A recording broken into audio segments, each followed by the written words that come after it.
अब हमारा है अपर शोल्डर और लोअर शोल्डर पॉइंट, यानी कि अपर शोल्डर और लोअर शोल्डर का इस्तेमाल न्यूरोथेरेपी में कब करते हैं? हम इसका इस्तेमाल करते हैं अपर नेक के लिए, यानी कि अपर बैक को हम रिलीज करने के लिए। जैसे हमने JJ+1 JJ+2 में देखा कि L1 L2 L3 के लिए हम JJ+1 का इस्तेमाल करते हैं, L4 L5 और S1 के लिए हम JJ+2 का इस्तेमाल करते हैं। ऐसे ही अगर हम T3 T4 T5 यानी कि T3 T4 T5 के कंप्रेशन को रिलीज करने के लिए बात करें या वहां के मसल्स को स्ट्रेचिंग के लिए बात करें तो हम अपर शोल्डर देते हैं। अगर हम T1 T2 T3 है ना, तो T1 T2 T3 के लिए हम लोअर शोल्डर का इस्तेमाल करते हैं। T1 T2 T3 के लिए हम लोअर शोल्डर का इस्तेमाल करेंगे और अपर शोल्डर के लिए हम इस्तेमाल करते हैं T3 T4 T5 या T6 के लिए भी हम कर सकते हैं। तो समझ लीजिए कि अगर कहां दर्द होगा, खिंचाव होगा या कंप्रेशन होगा तो हम कैसे इसका इस्तेमाल करते हैं। देखिए जो मैं बात कर रहा था ये इनकी पोजीशन है अपर शोल्डर की, हाथ ऊपर की तरफ है। तो जब हम यहां पर ट्रीटमेंट देंगे तो हम टारगेट ये करेंगे कि हम इस एरिया में सर्कुलेशन को बढ़ा रहे हैं, यानी कि इस एरिया में हम खिंचाव दे रहे हैं, इस एरिया में हम कोई खिंचाव दे रहे हैं, यहाँ के कंप्रेशन को रिलीज कर रहे हैं, यहाँ की यानी कि यहाँ के मनकों को ठीक कर रहे हैं। करेंगे कैसे? दोनों हाथों को ऊपर की तरफ रख लीजिए, तकिए का इस्तेमाल आप वहां तक करना है जहां तक कोहनी जाए, और इसके बाद हम दोनों पैरों से इस तरीके से खड़े होंगे।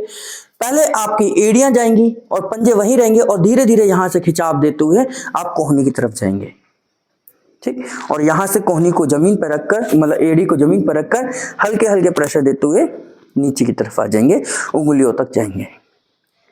इसको 3 बार रिपीट करेंगे। दोबारा से देख लीजिए, यहां मैंने पैर रखा और यहां से एड़ी फिसली, यहां से पूरे मांसपेशियों को खींचते हुए हम कोहनी तक गए, कोहनी से फिर मैंने एड़ी को जमीन पर टिकाया और धीरे धीरे नीचे की तरफ। इसको 3 बार रिपीट करेंगे। दोनों पैरों की एड़ियों को बाहर खिंचाव दिया इस तरीके से, एड़ी को यहां रखा और हल्के हल्के प्रेशर देते हुए, ये हमारा है अपर शोल्डर, यानी कि यहां के मसल्स को, यहां की स्पाइन को सेट करने के लिए। अब लोअर शोल्डर, नाभि के पास ये दोनों हाथों को रखेंगे इस तरीके से, और अब हम देंगे, टारगेट करेंगे इस हिस्से को, T1 T2 T3 को, एरिया को, यानी कि इस हिस्से को करेंगे। अब यहां से मसल्स को खींचते हुए नीचे ले जाएंगे और फिर वही प्रोसेस जो हमने नीचे करी थी, मैंने यहां रखा, अब यहां से एड़ी फिसलेगी और शोल्डर ब्लेड को खींचते हुए यहां आएंगे और धीरे धीरे प्रेशर देते हुए नीचे की तरफ आ जाएंगे। दोबारा से देखेंगे, यहां पर पैर रखा, दोनों एक साथ रखें, एड़ी फिसली, शोल्डर ब्लेड पर पैर गए और यहां से पूरा खिंचाव देते हुए नीचे की तरफ आ जाएंगे।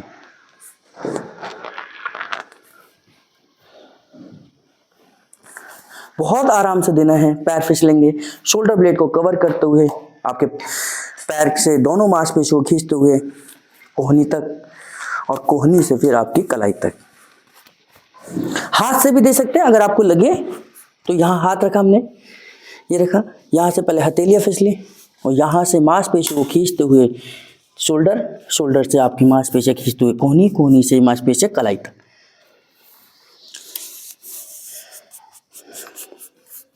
खिंचाव देना है ताकि आपके जो मनके हैं वो प्रॉपर तरीके से सेट हो जाएं। जब हम हाथ आगे रखते हैं, आगे कर लीजिए, तो हम नीचे से प्रेशर लेके जाते हैं, यानी कि यहाँ रखा, यहाँ से ऐसे खोला और ऊपर की तरफ प्रेशर लेके गए, यहाँ से कोहनियाँ और कोहनी से कलाई, है ना। यहाँ हाथ रखा, यहाँ से पूरा खिंचाव दिया और ऊपर की तरफ खिंचाव देते हुए कोहनी और कोहनी से कलाई, है ना। तो ये अपर शोल्डर, और इससे पहले हमने देखा लोअर शोल्डर। तो इस तरीके से अपर शोल्डर और लोअर शोल्डर, आपके अपर शोल्डर जो है वो ये मान लीजिए T1 है, T2 है, T3 है, T4 है, T5 T6 है। तो हम नीचे के एरिया के लिए हम अपर शोल्डर दे रहे हैं, अपर और एरिया के लिए हम लोअर शोल्डर दे रहे हैं, है ना। यानी कि लोअर के लिए अपर और अपर के लिए लोअर। तो हमारा इसका अपोजिट डायरेक्शन में इफेक्ट होगा। अपर के लिए मतलब ये लोअर के लिए अपर वाला चला जाएगा और अपर के लिए लोअर वाला चला जाएगा। इस तरीके से हम T1, T2, T3 के लिए हम जो इस्तेमाल करेंगे, हम लोअर शोल्डर का इस्तेमाल करते हैं। T4, T5, T6 के लिए हम जो इस्तेमाल करेंगे, अपर शोल्डर का इस्तेमाल करते हैं। दर्द है, खिंचावट है, ब्लॉकेज है, कंप्रेशन है, स्लिप डिस्क है, लॉर्डोसिस है, लिस्थेसिस है, कोई भी दिक्कत है तो इस तरीके से हम वहाँ से कंप्रेशन को रिलीज कर सकते हैं।